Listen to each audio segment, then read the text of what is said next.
Welcome back to the Hank Strange Situation, Lifestyles of the Locked and Loaded. Make sure to check out hankstrange.com. You can sign up for our email list and find ways to follow and support our efforts. Welcome back to the channel. I'm Hank Strange. I'm joined by my friend Sam Andrews of Andrews Custom Leather. Sam, good to see you again. I know. See you, Listen, as always. Yeah, you know, people aren't supposed to shake hands, but I cannot see. Just one time, Sam. That's all you get. You know what? Before we get into the video, I wanted to talk about the fact that the first How It's Made video that we did, which I think was on the saddle. On the saddle style, yes. Million views. Who'd have believed it? Absolutely. And then I think altogether with all the videos that we have, we're probably approaching 2 million. So that's pretty awesome. Yeah, congratulations to you. Absolutely. Thanks to all the folks out there that watch this stuff over and over again, I'm assuming. I can't believe how much patience people have to sit through my long-windedness. Absolutely. They love it. So thank you for that, taking the time. Pleasure. I think it's been a great partnership with me and you over the years. You support what we do on the channel, even the stuff that has nothing to do with leather holsters. So we appreciate that. It all works out. Absolutely. So we're getting into something. What are these style of holsters that we're doing and how it's made of today?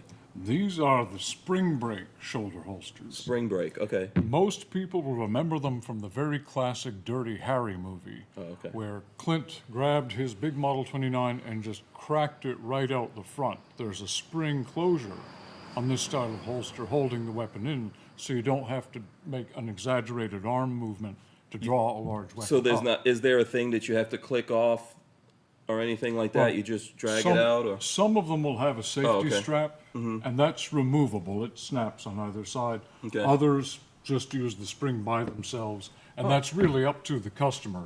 Okay. People who want to use them in the field for hunting will often add a strap. Add a little strap. Sure. Yeah, and then when they know they're about to use it, they probably take that off. And exactly. If they're stalking, they can just pop it off each side. Oh, wow. Put it in a pocket. Cool. Good to go. Are these very popular?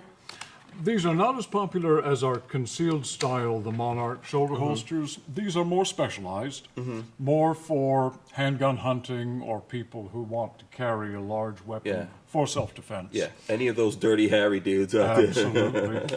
Awesome. So before we get into it here, any special things you want folks to know about how we're going to do the video today, what we're laying out? We're going to take you from the beginning with the pattern and cutting out the materials through all the assembly steps to the final finished product, how it all works. And there are a lot of steps in these, so you may have to be a bit patient with us. Absolutely. All right, let's get into it. Absolutely. To begin with, on these, like any other holster we make, you need a pattern.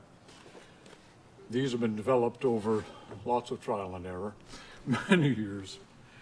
This pattern will give me both the outside of the holster, and also I've marked where I need my inner channel pieces that will hold the actual spring when we insert that. Also, stitching patterns, it's all in one. So, using my spare hand to hold it down, just trace it out. I like to use at least about a 10-ounce leather on these holsters, as they need the body to contain the spring and the tension it puts on the leather. Lighter leather could buckle and twist. Okay, so this is 10 ounce. What do you usually use? It depends on the holster itself. Like a Monarch, the holster is made out of about an 8-ounce leather. About a 7-ounce on a McDaniel. It all refers to the thickness. I don't know where the tradition started, but in leather speak, an ounce means a 64th of an inch. I don't know who started calling it ounces, but now we do. Okay.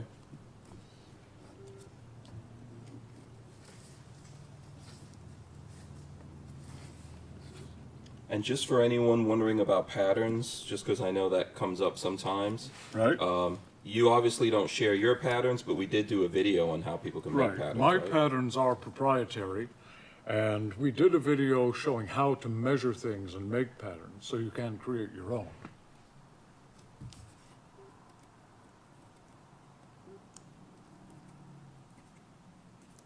What I'm doing now by poking on the marks is providing my stitching lines, which I'll use a ruler to connect the dots of. And that will give me everywhere I need to sew. Next, everything needs to be cut out. As always, I use a scrap of leather under the leather, a scrap of carpet. That way my knife blade can go through in one pass and not hit the table.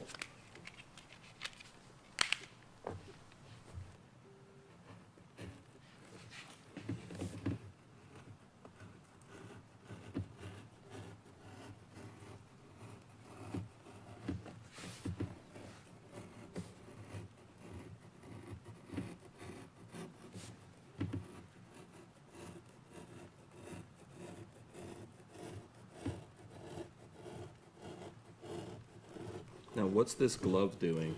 It's actually just a brace for the palm because I push with the palm against the end of the tool. Oh, okay. And after 44 years of doing leather work, there are nerve ganglions in your hand you don't want to keep under pressure. Mm-hmm. So by having this stiffened piece of leather, it's like a sailmaker's palm. They used to use these to push heavy needles through the canvas sails. Oh, okay. It spreads out the pressure, and this way you don't get odd tinglings happening in your hand. Yeah. Saves you from some repetitive injuries. Exactly. Oh, the leather's getting a little grabby here, so I need to hold up and use the tip of the knife more so I don't over control and cut where I don't want to cut. In the same piece of leather you'll have tighter and looser grain, and you could be cutting along all well and happy and hit one of those hard spots. It's like a little leather landmine. It can make you go off and cut places you really don't want to cut.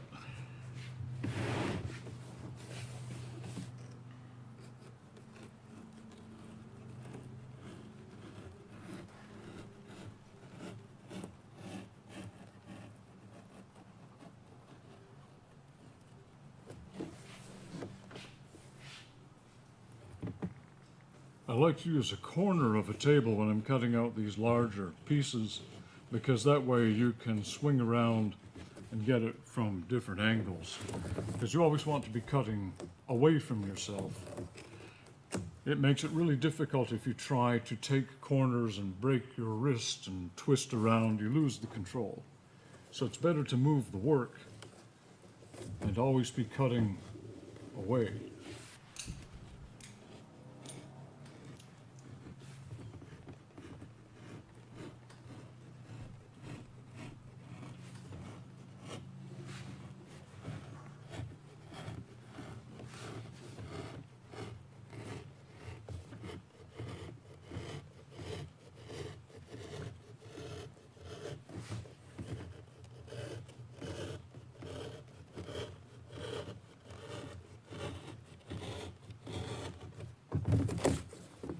Yeah, I could really see the difference, in, like you said, in the thickness of the leather and how you have to work this. Well, you see, it's the same thickness, but down toward this end it was harder than up around this end, so it just took more force to cut. You don't want to rush it. Yeah. Now, I also cut out this relief. This is where the rear sights of an adjustable sight revolver will sit when the weapon is in the holster, so they're not rubbing against the lining with sharp corners or catching when you try to withdraw the weapon.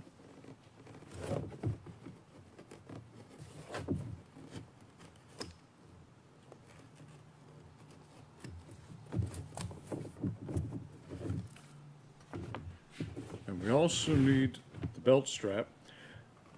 Unlike our Monarch holsters, which are free floating, the Springbreak has to be kept tacked down to the belt. This flap on the back goes up underneath the belt and snaps to the back of the holster, because when you're pulling out against the tension of the spring, if the holster bottom is not anchored down, it's going to swing up and clamp to the end of your barrel, and you'll have a heck of a struggle getting the weapon out. So these need to be kept back down through the belt.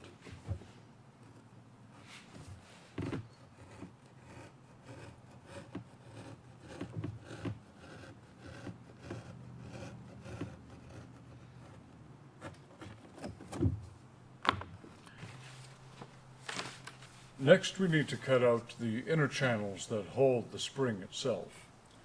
That's what the other dots on my pattern are for.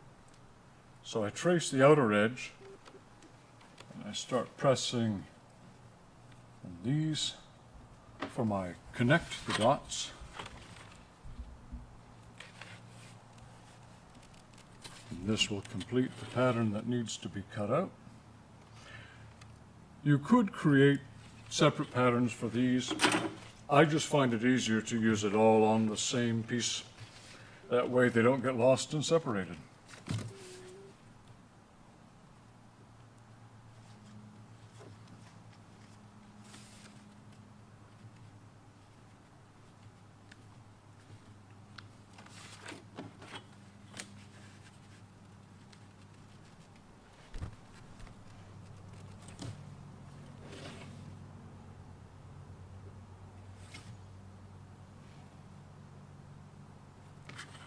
Cutting is accomplished in the same way, but since this is about a 4 or 5 ounce leather, it is certainly easier than the heavy main body of the holster.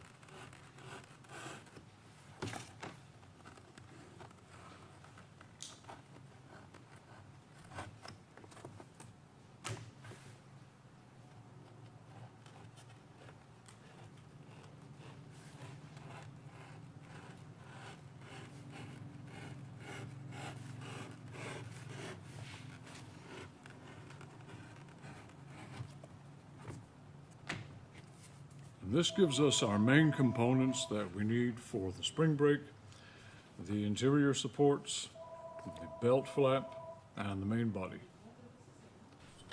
I now draw on my stitching lines connecting those dots that I placed on there earlier.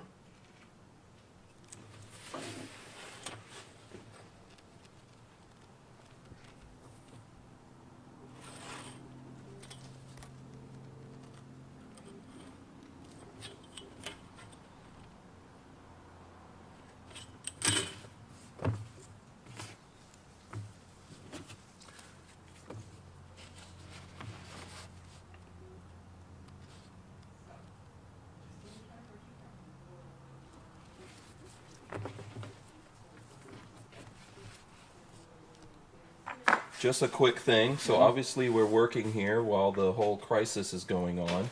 You're part of you're an essential business. I feel essential. Officially. Are you getting a lot of orders for holsters? We have been extraordinarily busy in normal times. Now that everybody is sitting at home and watching things on YouTube, we're getting truly buried. Okay. It's a good thing and a bad thing, I guess. Well, it's nice to have a lot of work. Absolutely.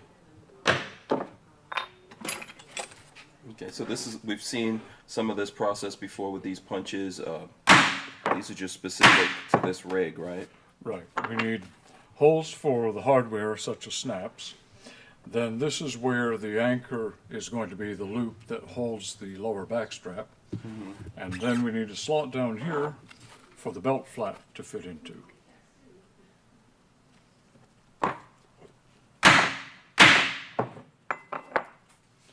Awesome. Before we apply any interior linings, we have to set in the hardware. The top there is going to be the belt lockdown snap. I use a T-nut so I can screw the snap in place. That makes it replaceable if it gets damaged or weak down the line.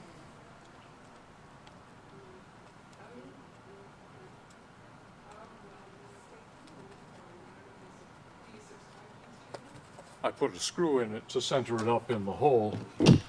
That way it goes down the middle and I don't damage the end threads. Okay. And for the regular snaps, where the safety strap is going to attach, we just use regular post and stud.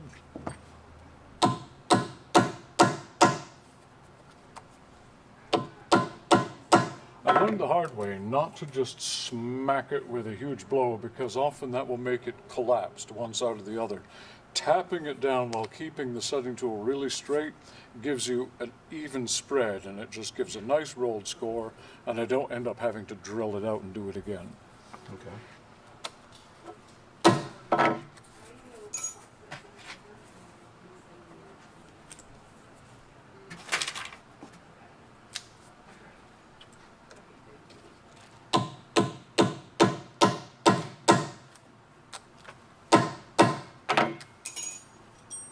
Test as I see if it will still spin. If it's not spinning, it's well set. Now, before I can insert the pieces that go in here, I have to finish these edges, because once it's in, you won't be able to get at it. So, being an unlined piece, I always groove the edge.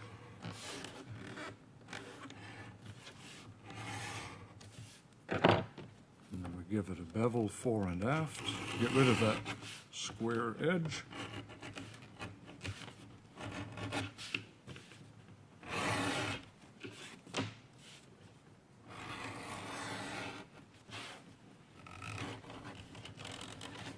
These were the best bevelers I ever used, and sadly Tandy has stopped making them.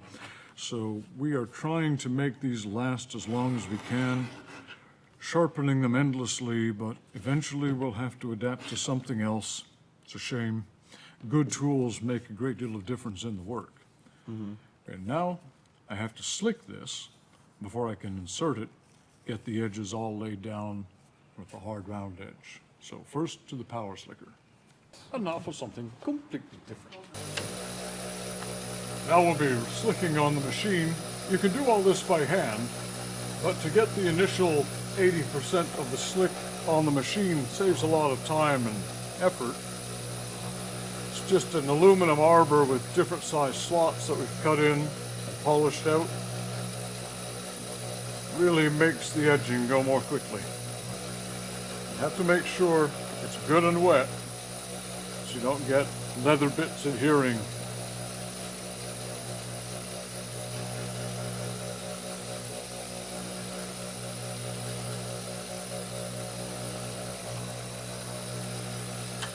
The machine will do 70–80% of the smoothing, but it really pays to finish it off by hand, either with the slicking wheel or a scrap of denim. Get that really hard, round, glassy edge on it. And since the slicking tends to mushroom the edge a bit, always press it down flat. The hard edge of the slicking wheel works well for that. Now we have the really slick hard edge. This is going to go in this slot, be our tie down for the belt. But before that, it's time to sign the work. So this makes a good place to put our sign Andrew stamp. Make sure it's right side up. The dead blow hammer works beautifully for this because it doesn't bounce and create multiple images.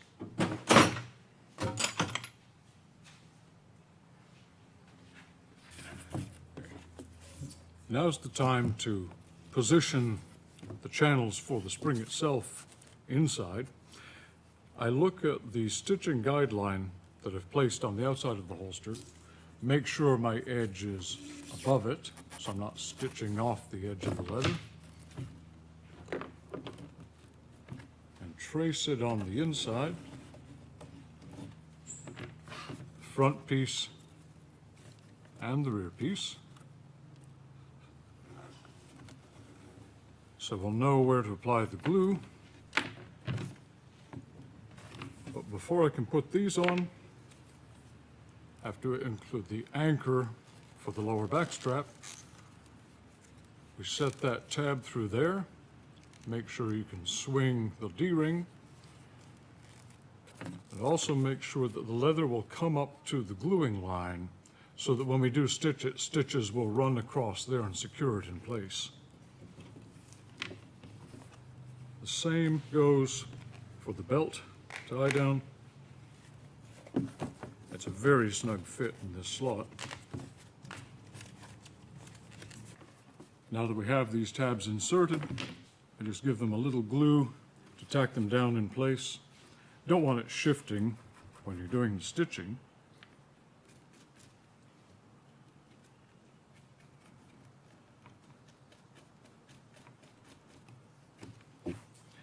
And while that's drying, I'll apply the glue that goes on the front one.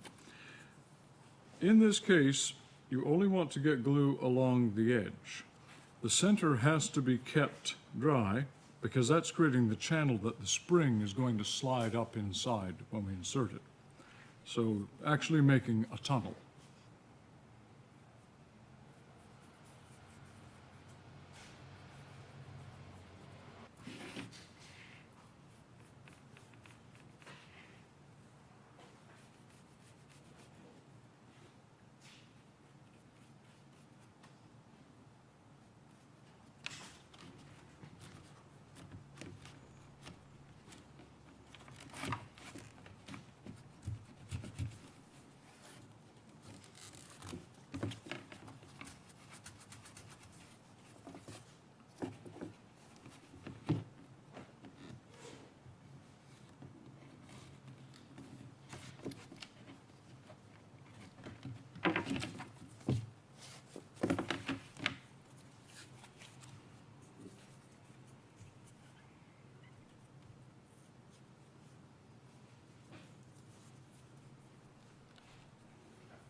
When you're applying the spring tunnel pieces, very important to get them even up with the edge. I do that by just holding it off with this hand and running a finger along as I place it in contact, just to make sure I'm not underlap or overlap on the edge.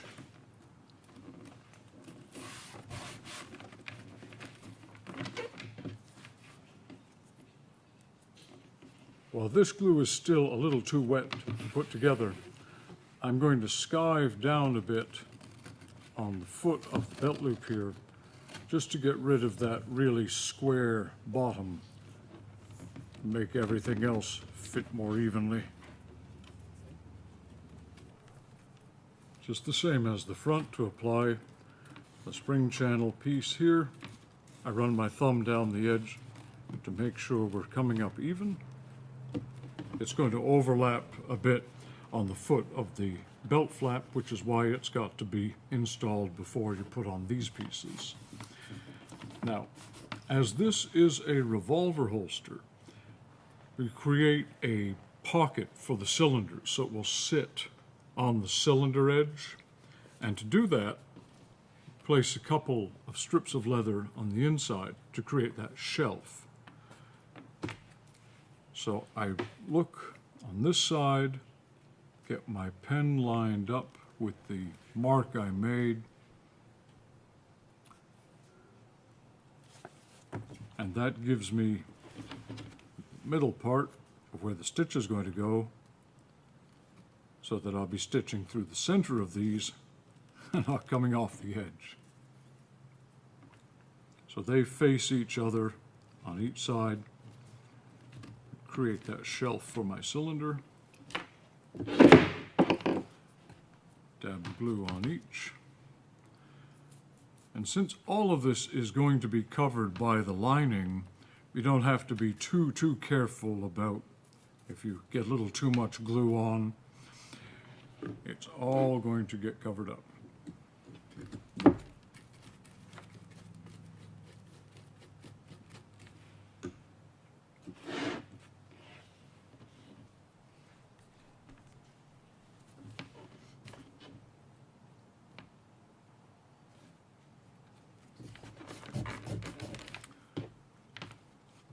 fair the edges of these a little bit. Whoops. So it isn't creating a sharp edge underneath the suede.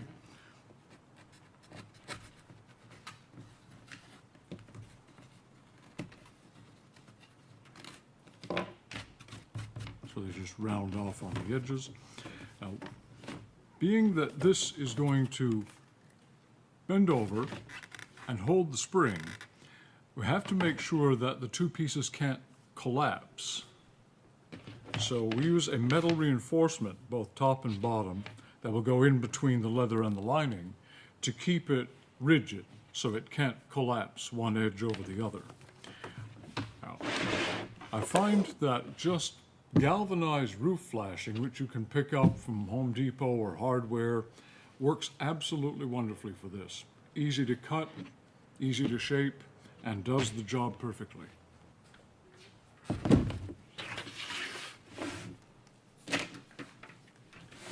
First order of business, get a straight edge on it.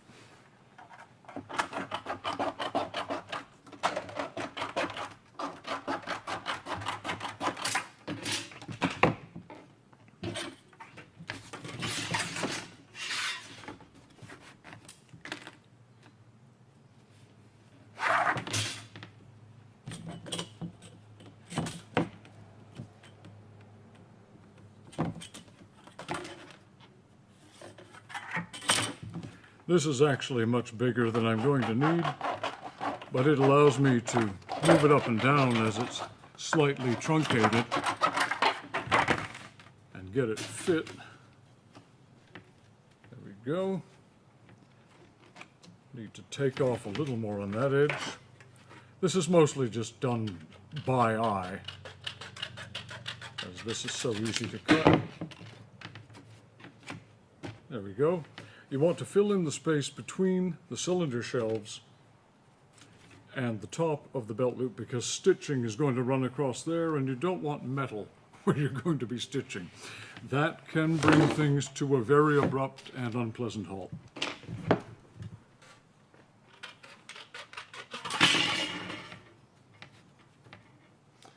And then across here, we just need a wide piece. Round off the ends.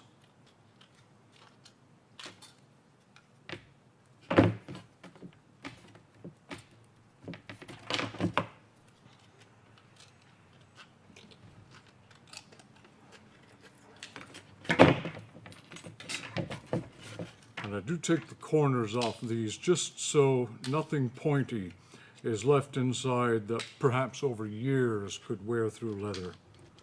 I don't really think it can, but why take the chance? Now I'm going to take these over to my grinder and just fair off the edges so there's nothing rough left over from the cutting.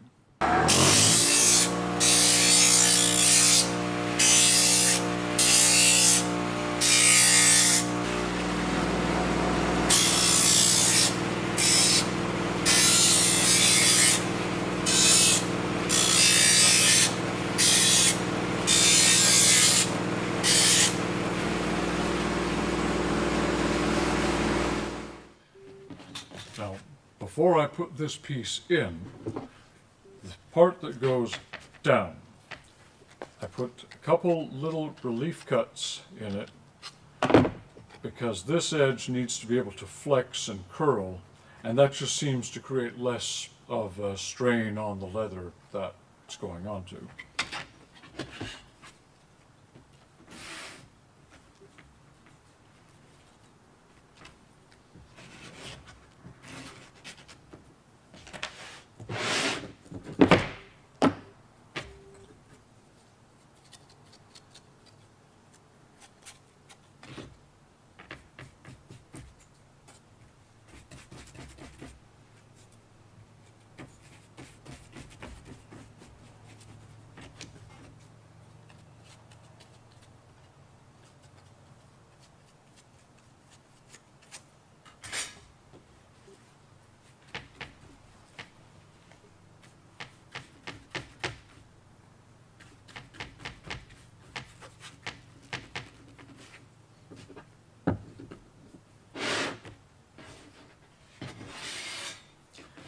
While these are drying, I'll get to the lining cut, so we have that ready to go.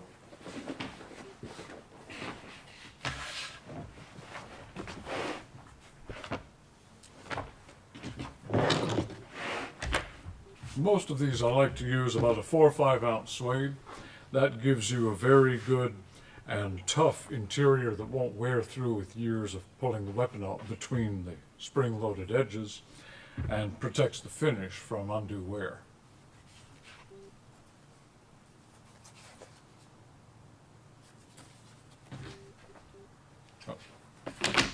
Flip it to the good side.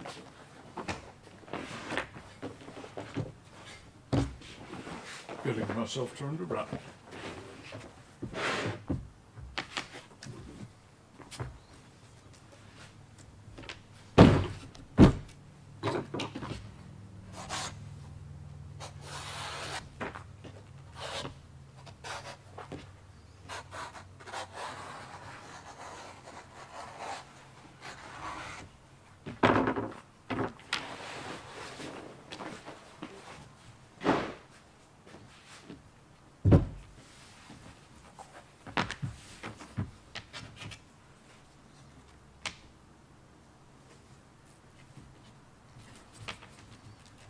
When you're placing the metal reinforcement, you always want to look and make sure that you've got plenty of clearance for your stitching.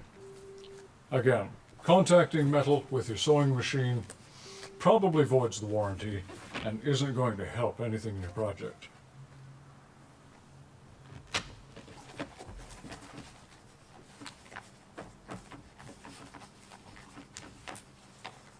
There. Channels in for the springs, the shelf for the cylinder, the reinforcement pieces, the belt loop, all ready now to apply the lining. I actually neglected one minor detail. At the top of the spring covers here, before I glue in the lining, I like to fair off the edge, because you don't want a hard square edge underneath for things to catch on. So if you transition that top, it's going to work a lot better throughout years of service.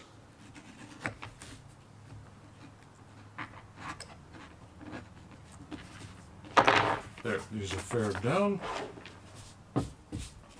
Time to apply our liner.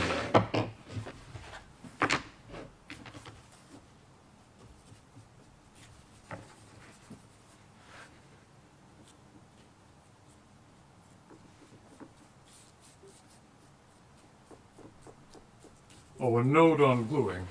I like to glue the edges from the inside outwards, because what you don't want is to come into the leather. That edge will scrape glue off your brush. It'll then get onto the edge and make somewhat of a mess when you're trying to do the edge slicking. So inside out works very well, and the glue all goes where it's supposed to go.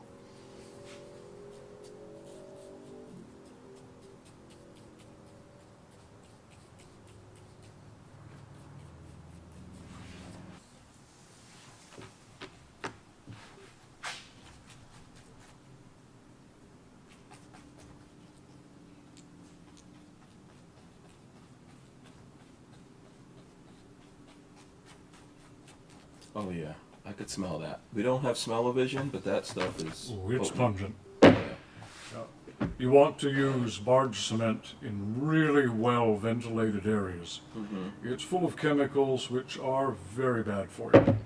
So usually we have fans on, big doors rolled up, lots of ventilation. So what are you thinking here when you're applying it to, this is your liner that you're applying it to? Right, you want to get a good even coat all over it, no dry spots, because contact cement only sticks to contact cement. So if you leave a dry spot, it's not going to adhere well. And take it right up to the edge. That way when you're placing your leather on, you've got more margin for error. You don't want to get it onto a dry edge.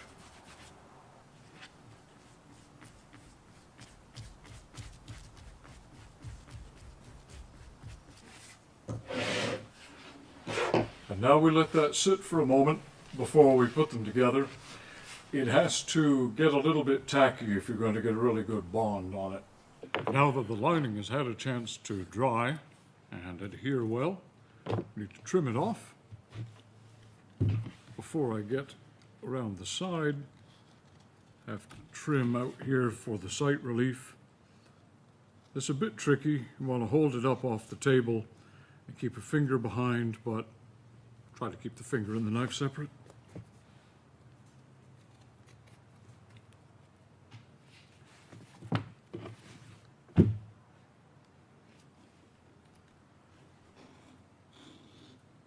For the trimming, I just slide the knife along the edge of the leather. Just be careful of your angle because you don't want to cut into the leather and create a divot.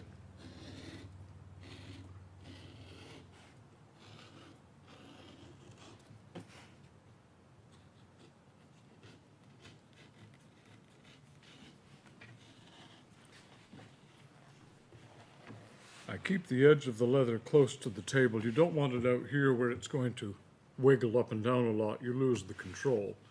By having it supported by the table, you can slice through the suede and keep things all on an even keel.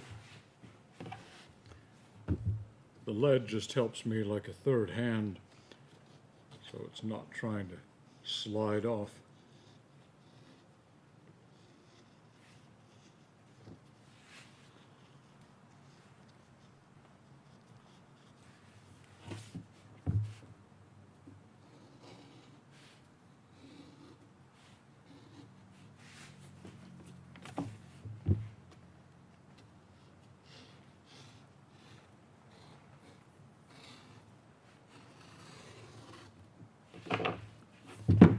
Go, lined and almost ready for stitching.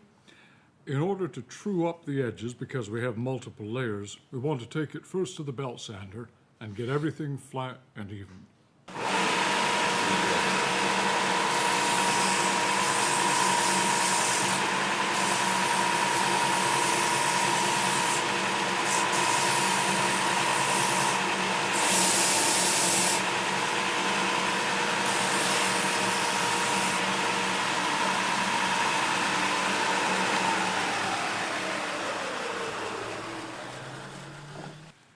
Now we need to put our grooves in for the stitching to follow.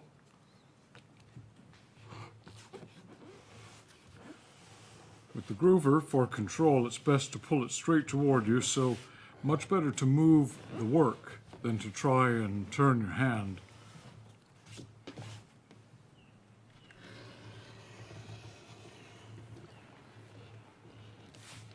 This not only creates a guide in which to stitch, but it also allows the stitching itself to set down in the groove so it's not standing proud of the leather to get worn off.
Now I have to change the presser foot height because our thickness, the leather is changing there.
Okay, I see why that's an intimidating thing.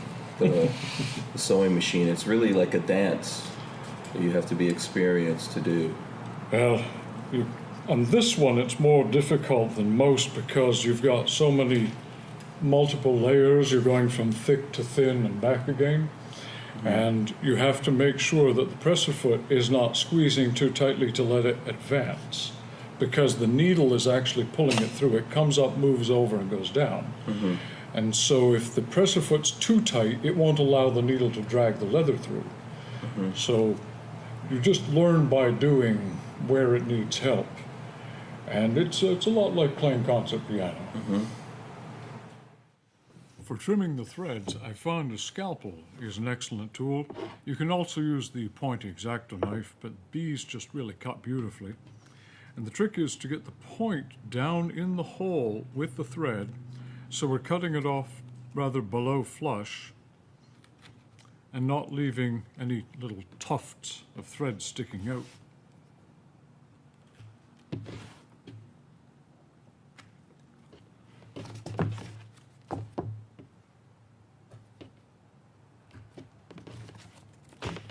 On the back, you can just take it off flush. It's all going to be interior and less to worry about appearances, just so long as nothing is really sticking out to catch. Now we've got it stitched, edges sanded flat. Next item, we're beveling off the square edge to round it. Now, these Osborne bevelers are not quite as easy to use as these, but they're still being made, whereas this has been discontinued, so it's a very good beveler for cutting. You want to be careful on the transitions where you have 2 layers of leather going down to 1 layer, because you can overcut if you're not careful.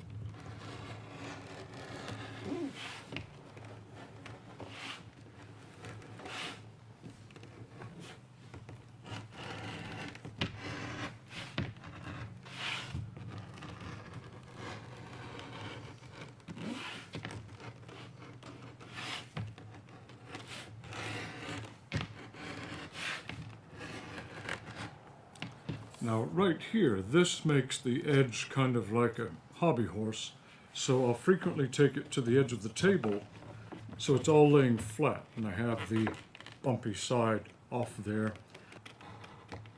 That makes keeping even transitions a lot easier.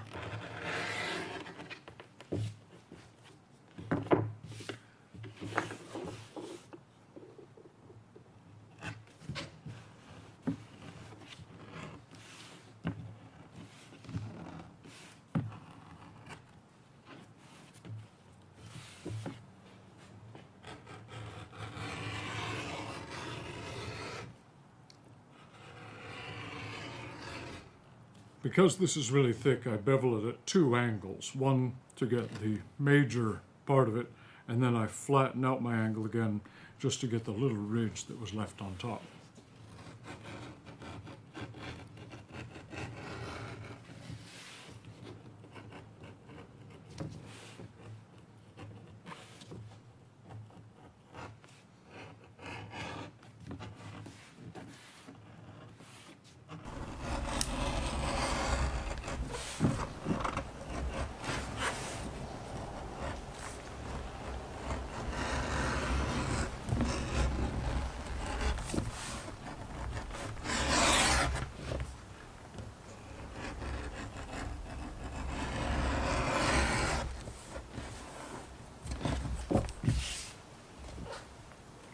Now it's time to slick those edges that have been beveled. You want to get that really hard, smooth polish on them.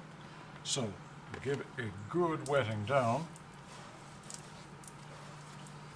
And since there's so much edge on this, I do it in sections.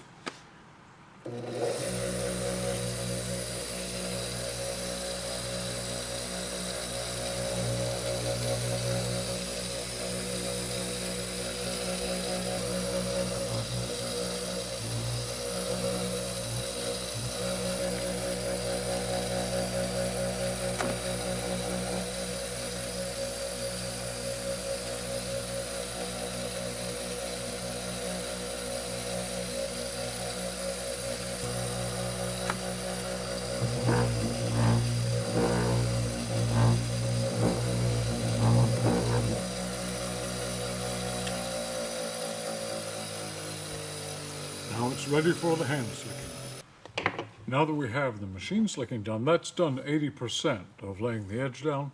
But to get that really mirrored, hard, slick finish, gotta do it by hand. I just use the wooden handle of a tool, makes a great slicker. I come at it from 3 different angles. So this way, flat, and this way to get the rounding on it. And I try to slick in largely one direction because I'll be putting the edge coat on in the finishing by pulling a dauber this way.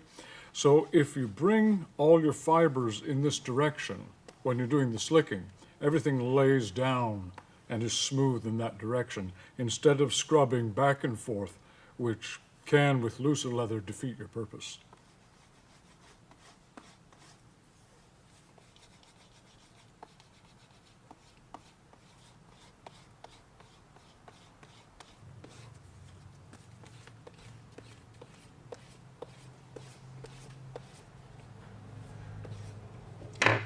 Now, as we slick, we're mushrooming up the edges of the leather. So this nice hard piece of very smooth plastic, or you could use wood, makes a good tool to flatten it back down with. Makes all the transitions sort of flow into one another.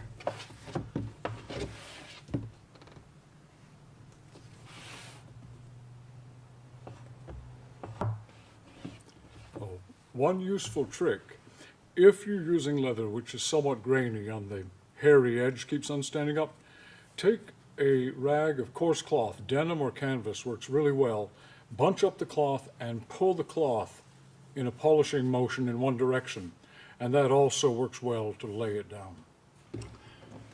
Next, to get the spring ready for inserting, we have to open up the channels that we've created, the tunnels for it to go into, which is covered by the lining. So, taking a razor knife and find the bottom edge of where the leather ends, and with just the tip, slice in at an extremely flat angle. So we're slicing just the suede lining and opening up for the spring end to go up inside.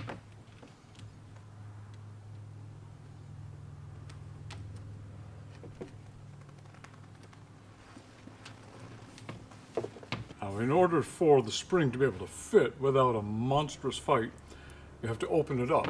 I just take a heavy gauge piece of wire, bent into this T-shape, sharpened on this end, slide it up in there with a side-to-side twisting motion. And it's a bit of a struggle sometimes, but you get it all the way up there. It opens up the passage for the spring, and that's a lot less hammering and cursing you'll need to do when it's time to insert it. All the way up to the top. Then, rub one of the wooden tool handles along there to help shape the leather around that wire.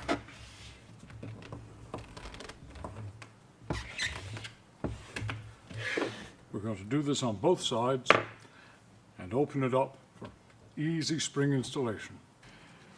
Now that we've got the spring channels molded out, it's time to bend this around into its final shape. I've gloved up because sweat on the hands can create indelible black stains on the unfinished leather, and I'd rather not get something to this point and ruin it. So this time we give it a good thorough wetting all over, because the leather needs to be pliable, especially where it's bending around the metal reinforcements inside, otherwise it will crack. And at this point, if you bend it and it cracks, you are allowed to cry and use intemperate language, perfectly understandable.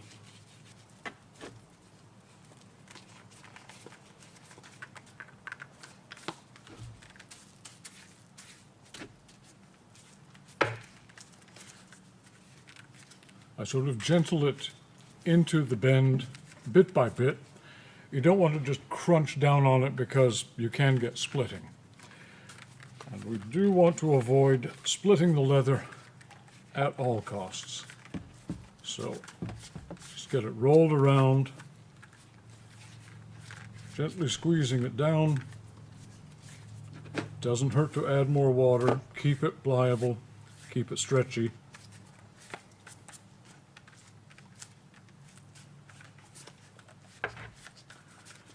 Now it's in its final shape and ready for the spring to be inserted. But first, we'll need to make a spring. Here's where it gets interesting. Now, there is no source for the springs. The springs have to be made by you. It's not difficult, it's just frustrating at times. I use a basic form of spring wire that I get from Neotech Spring in California. Been buying from them for 30 some years. They just do me a basic U shape, and from here you can create the spring in whatever length you need or different tensions depending on how large or small the holster will be. Place it in the clamp. You want enough of a foot on it that will fill the bottom of the holster. This will become apparent later when we install it, to keep it from turning. So once you've got that depth, you just bend it over at 90 degrees to create an L shape. Once you've got the L shape in there, you need to flare the bottom of the spring and then cross the arms in opposition to create the tension when it's installed. So I use the edge of the vise, coming up, probably 1.5 inches from where I bent it, and bend this inward. Then on the other side, try and bend about an equal amount in the opposite direction. So when you bring it together, it creates the flare so that the muzzle of the gun has room to come out when you draw, and the crossed springs are putting a lot of tension on each other here. Now, in doing that, it kind of bent this off from where I had it. So I just put it back in here, gently bend it back so everything is straight. Now, to get the proper length on the spring, again, bring the edges together, line it up.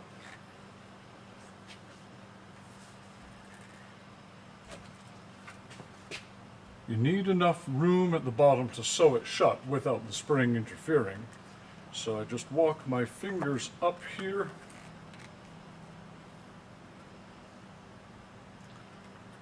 until my thumb shows me about where I want to cut off the spring so that the ends come about to the top of the cylinder. Basic bolt cutters do a great job.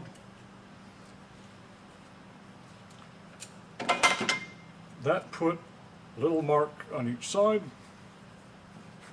so I know where to take it off.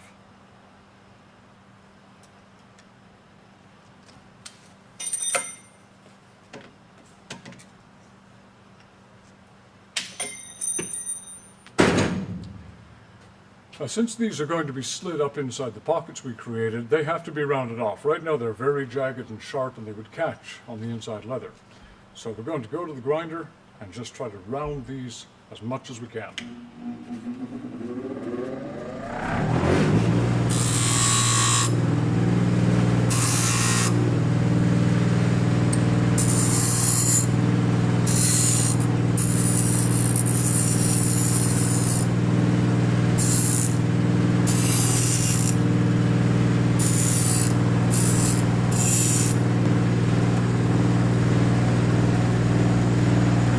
Comments, everyone's going to yell at me because I forgot to put on my safety glasses. Consider me chastened.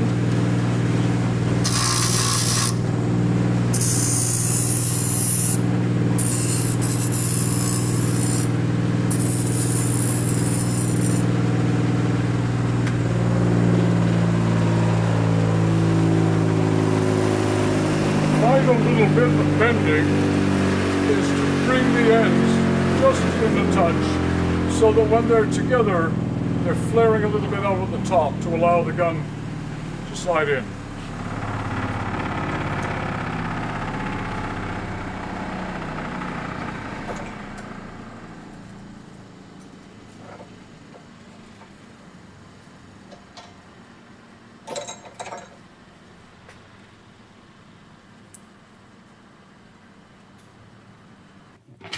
Now that we've got the spring made, it remains to get the spring inserted.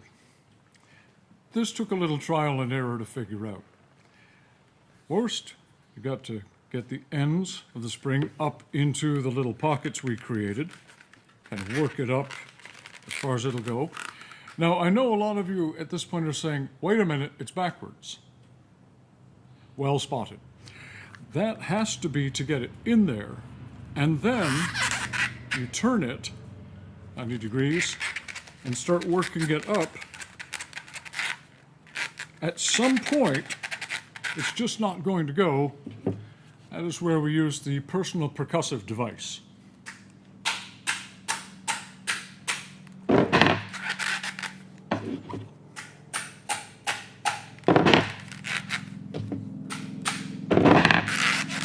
And it will want to turn.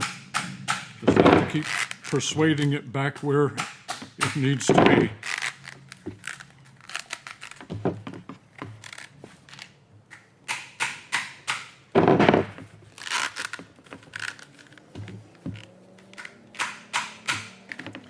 Now, once it's down below the edge of the leather, I can't really strike it with the hammer without really making a mess of this. So I just took a piece of pipe, and you can tell how long I've been using this piece of pipe.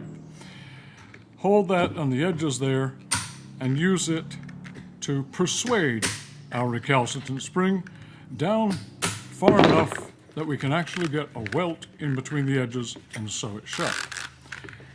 This is the most tedious part of the installation.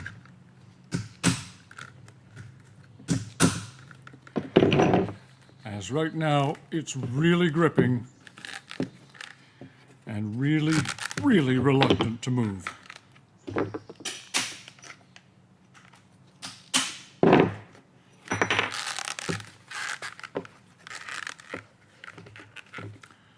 Nearly there.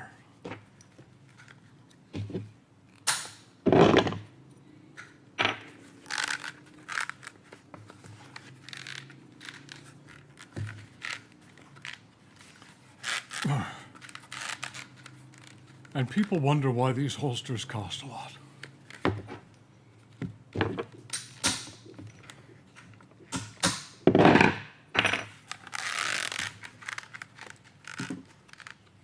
Finally, down far enough we can get a welt in there, sew this edge shut, and the foot of the spring coming back prevents it from turning again so that our holster doesn't collapse one side over the other.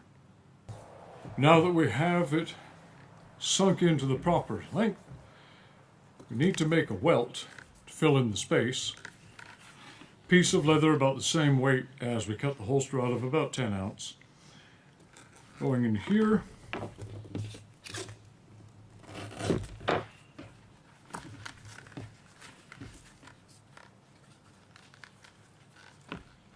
Okay.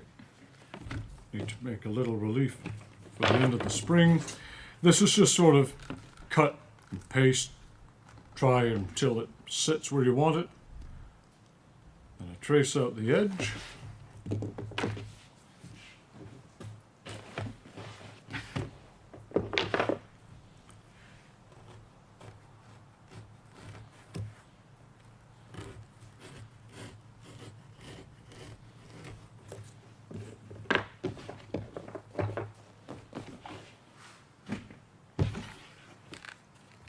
And we're going to coat both sides liberally with glue.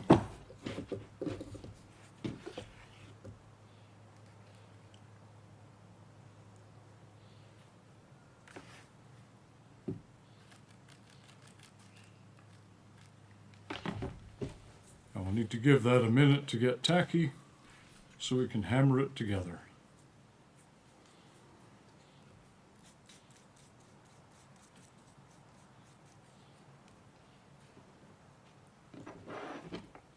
Now that our glue's gotten tacky enough, we'll just insert our welt, bring the edges together, and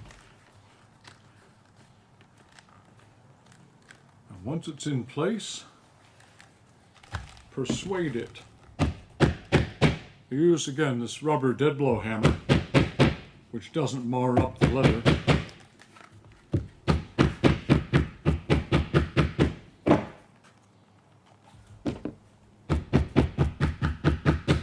And all remains is to sand the end and stitch it shut.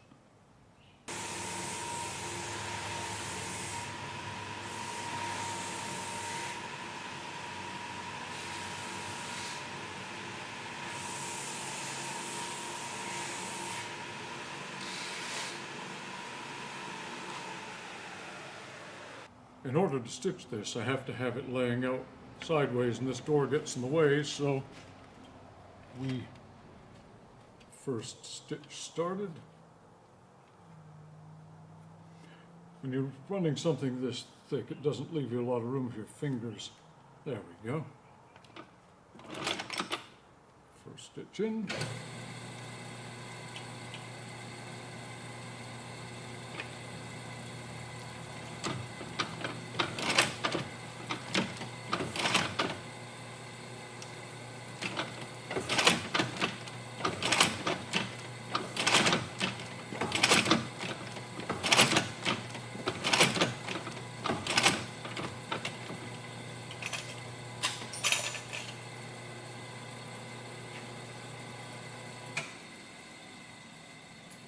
Now that we've got this stitched and the edge sanded flat, all that remains is to bevel off the bottom and slick it. And we're ready for the shaping.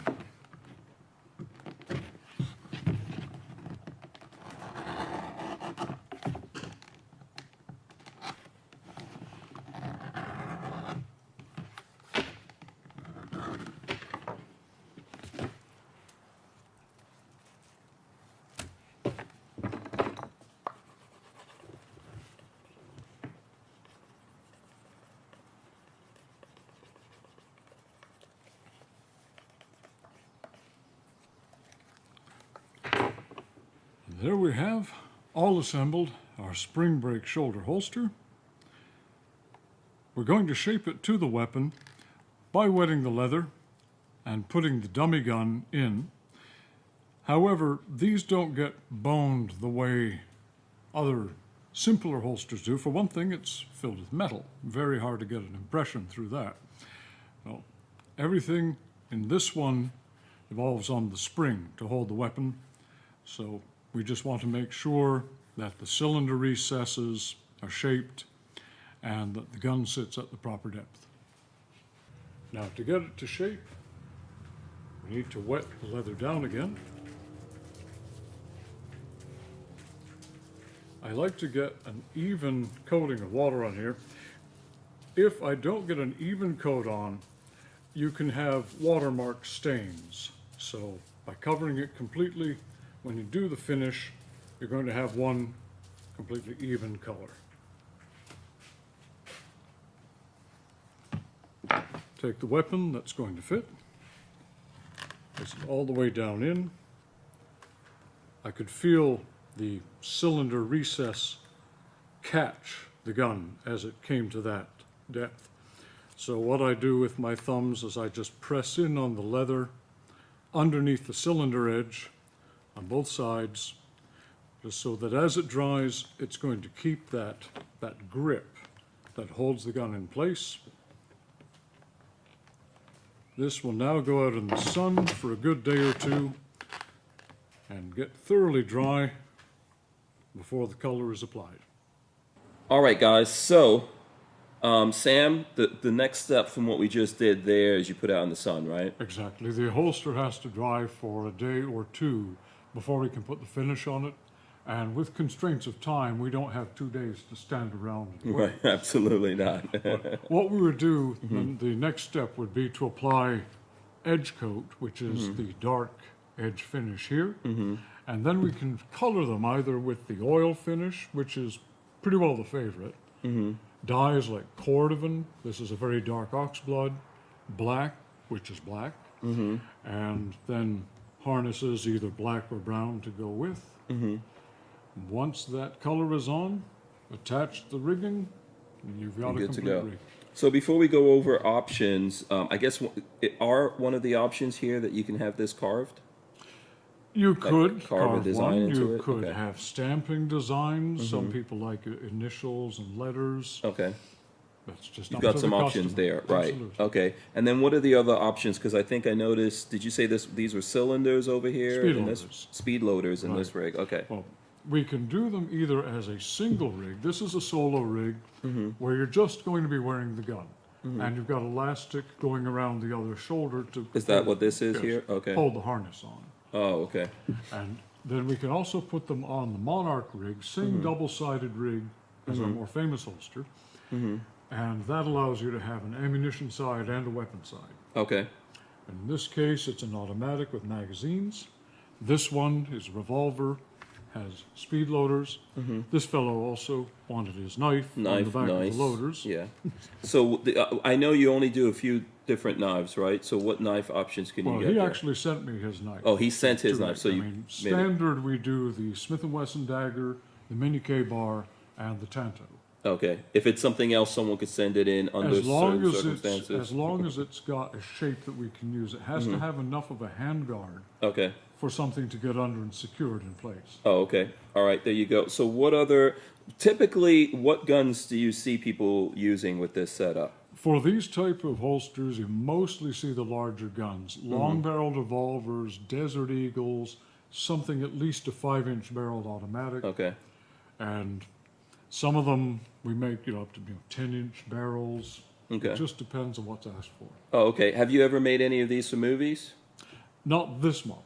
Oh, okay. No. All right. And then typically, price-wise, I know you said this is more expensive because there's a lot There's more a work. lot of work in them. Yeah, A so what are we simple looking solo at? rig will start around 300 in the shorter barrels, Mm-hmm. and they go up as they become longer Mm-hmm. or as you add more options to them.